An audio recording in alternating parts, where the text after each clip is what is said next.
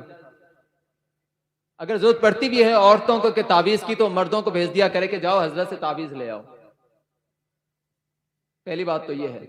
اور حتی المقدور کوشش کریں بچنے کی، پوری کوشش کریں بچنے کی. کیا کریں؟ اگر بیمار ہیں قرآن مجید کھولیں، دعا پڑھیں، اپنے اوپر دم کر لیں.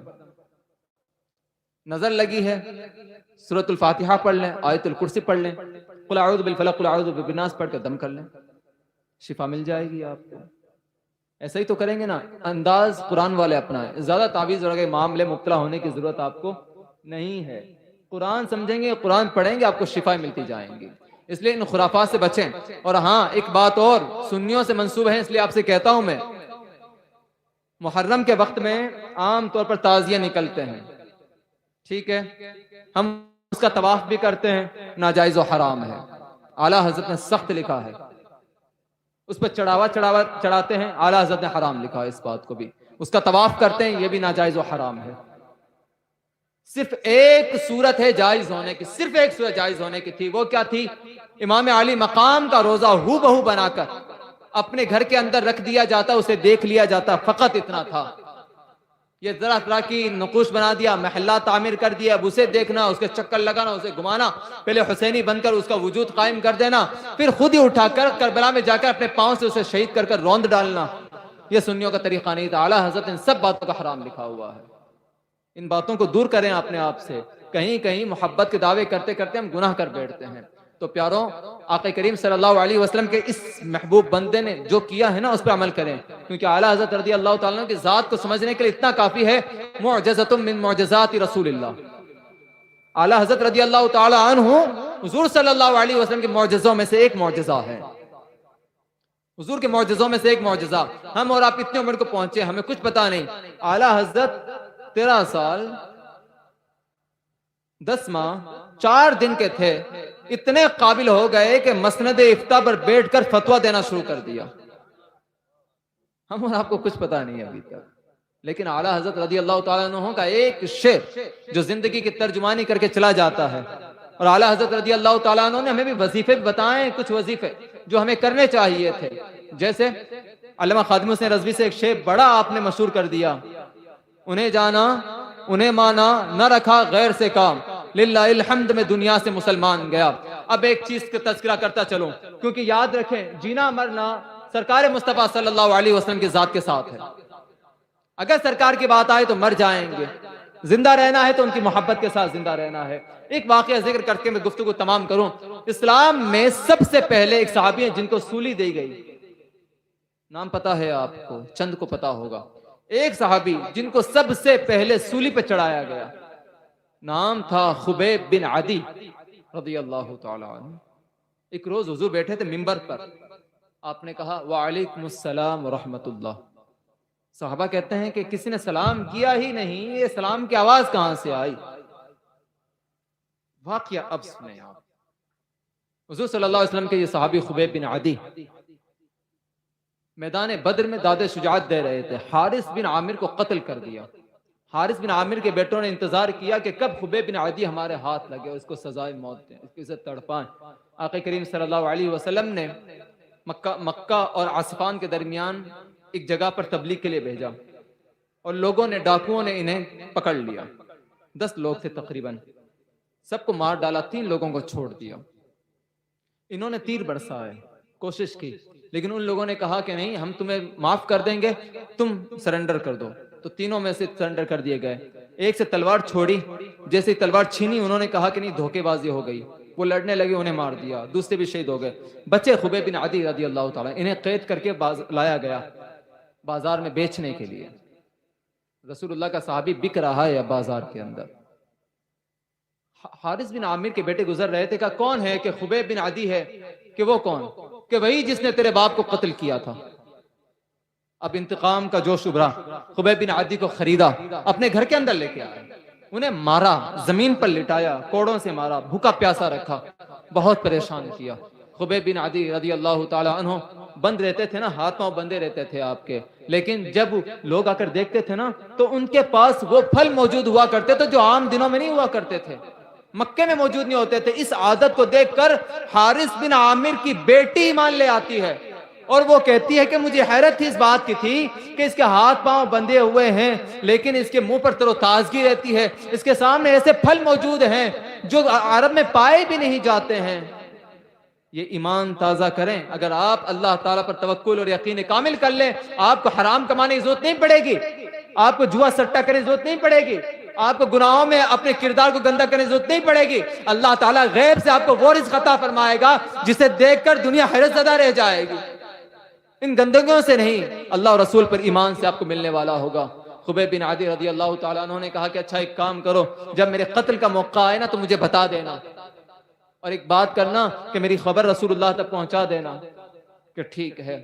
اخیر وقت آیا، آپ کے ہاتھ میں آپ نے کہا کہ میں صفائی چاہتا ہوں اپنے جسم کی، تو مجھے ایک استرا چاہیے جس سے میں اپنے جسم کے بال اتار سکوں۔ آپ کو استرا دیا گیا، آپ استرا تیز کر رہے تھے کہ حارث بن عامر کی بیٹی کا ایک لڑکا تھا، چھوٹا سا کھیل رہا تھا، وہ حضرت خبیب کے زانو پر آ کے بیٹھ گیا، آپ اسے تیز کر رہے تو وہ عورت آئی، وہ گھبرا گئی کہ کہیں یہ بچے کو قتل نہ کر دے، وہ چلائی زور سے، آپ کہنے لگے کیا ہوا؟ ڈر گئی؟ کہ ہاں میرے بچے کو کچھ نہ کرنا، کہ نہیں نہیں، ہم رسول اللہ کے چاہنے والے ہیں، ہم اللہ تعالیٰ کا کلمہ پڑھنے والے ہیں، ہم انتقام میدان میں لیا کرتے ہیں، بچوں پر ظلم نہیں کرتے۔ یہ درس دیکھیں کہاں سے ملتا ہے ہمیں، یہ ظلم و ستم نہیں ہوتا ہم سے کہ کب تمہارا وقت ہے قتل ہونا ہے، کہ اچھا ایک کام کرو نا 2 رکعت نماز پڑھنے دو۔ دیکھیں تو آخری وقت ہے مرنے کا، آخری وقت ہے مرنے کا، لیکن آرزو کیا ہے، تمنا کیا ہے، صرف ایک آرزو ہے، 2 رکعت نماز پڑھنی ہے۔ آپ اللہ اکبر کھڑا کرتے ہیں کہ اچھا یہ نماز پڑھ لو، اللہ اکبر، نماز کی جلدی جلدی نماز پڑھی، زیادہ وقت نہیں لگایا۔ تو کسی نے کہا کہ کیا بات ہے اتنی جلدی نماز پڑھ لی؟ کہنے لگے نہیں نہیں، مسئلہ یہ تھا کہ کہیں کافر یہ نہ سمجھ لیں کہ میں اللہ تعالیٰ سے ڈر کے، موت سے ڈر کر میں نماز پڑھ رہا ہوں۔ اگر میرے دل کی تو حالت ایسی کہ پوری زندگی نماز پڑھتا رہوں اور وہ لطف ختم نہ ہو۔ پھر آپ کو سولی کے قریب لے جایا گیا تو کہا کہ اللہ تعالیٰ تیرے علاوہ میرا سلام رسول اللہ تک پہنچانے والا کوئی نہیں، تو میرا سلام پہنچا دے۔ آپ کو لٹکایا گیا سولی پر اور آپ کو کہا گیا کہ اسلام چھوڑ۔ آپ کہتے ہیں کہ نہیں، ہرگز نہیں چھوڑ سکتا۔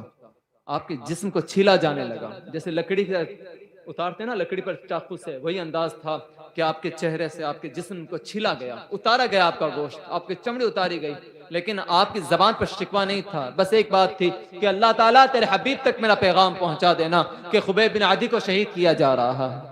آقا کریم صلی اللہ علیہ وسلم تک یہ سلام پہنچتا ہے اور آپ کہتے ہیں وعلیکم السلام۔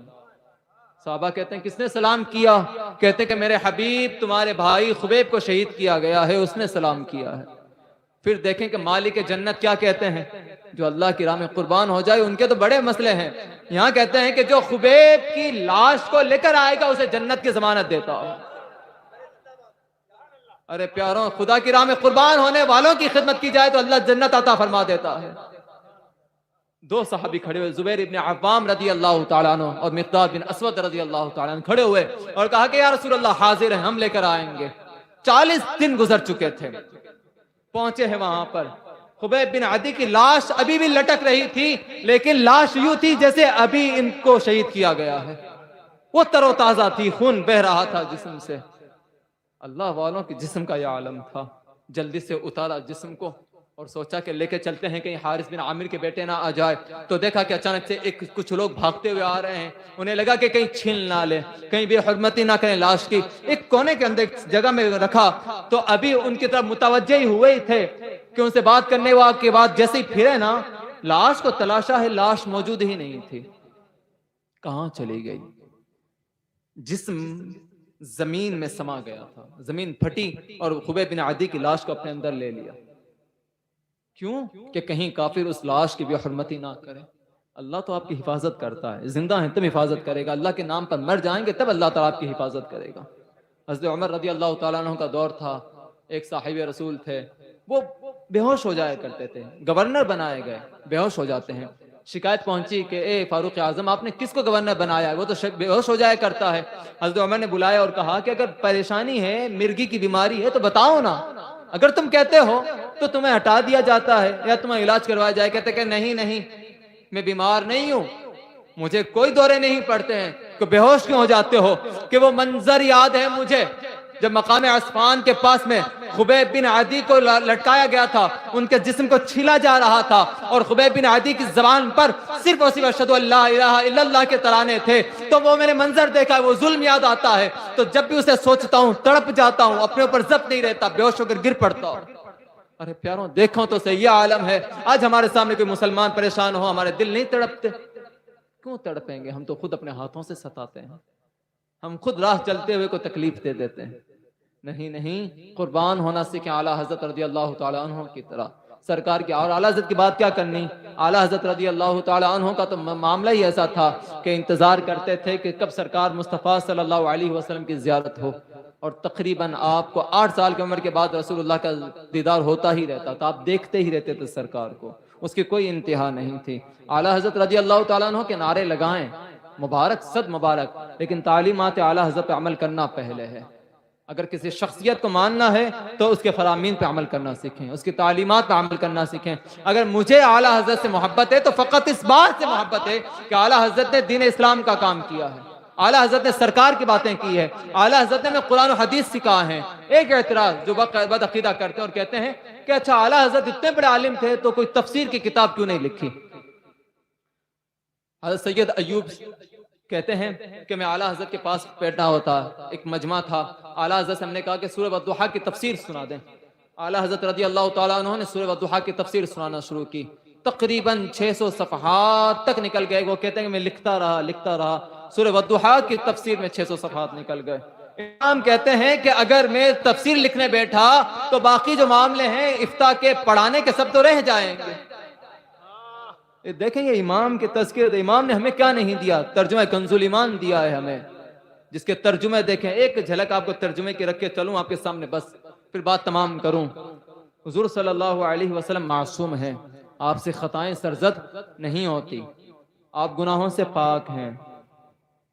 ہاں لیکن ترجمے کی بات آتی ہے تو کچھ لوگ ترجمہ کرتے ہیں کہ حضور صلی اللہ علیہ وسلم کہیں ترجمے میں گنہگار کیا تو کہیں رسول اللہ کو ترجمے میں گمراہ ثابت کیا۔ برا نہ مانیے گا، حق قبول کرنا سیکھیں۔ حق قبول کرنے کی طاقت نہیں ہے تو ڈوب مرنا چاہیے۔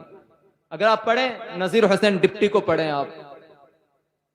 اگر آپ اشرف علی تھانوی کو پڑھیں، یہی آپ محمود الحسن ندوی کو پڑھ لیں، آپ ان لوگوں نے، بلکہ اہل حدیث غیر مقلدین کے تمام تر ترجمہ کرنے والے کو پڑھ لیں، جہاں بات آتی ہے انا فتحنا لک فتحا مبینا لیغفر لک اللہ ما تقدم من ذنبک وما تأخر، بے شک ہم نے آپ کو کھلم کھلا فتح بخشی۔ باقی سب جتنے میں نے نام لیے ہیں سب کے سب کیا کہتے ہیں کہ تاکہ آپ کے اگلے پچھلے گناہ معاف کریں۔ معاذ اللہ، 100 بار معاذ اللہ، اللہ کے رسول گنہگار نہیں ہو سکتے، بلا رسول اللہ کو گنہگار کہنے لگے ہو۔ اعلیٰ حضرت نے ترجمہ کیا کہ بے شک ہم نے آپ کو کھلم کھلا فتح بخشی تاکہ اللہ تعالیٰ آپ کے اگلوں کے اور پچھلوں کے گناہ معاف کرے۔ کہیں بھی یہ شائبہ نہ گزرے کہ رسول اللہ کے شان میں گستاخی ہو گئی، بلکہ امام کی تو حالت ایسی تھی، امام کہتے کہ رسول اللہ کے جسم اقدر سے لگے ہوئے کپڑے کو گندا اور میلا بھی نہ کہو۔ تو ایک نے کہا کہ یا رسول اللہ، اعلیٰ حضرت رضی اللہ تعالیٰ عنہ، رسول اللہ تو زمین پر بھی بیٹھا کرتے تھے، وہ غبار لگ جایا کرتا تھا، تو اس کے لیے کیا کہیں؟ آپ کہتے ہیں کہ گندا نہیں ہوا، میلا نہیں ہوا، تو کہیں کیا؟ اعلیٰ حضرت نے کہا کہ کیا یہ کہنا ضروری ہے؟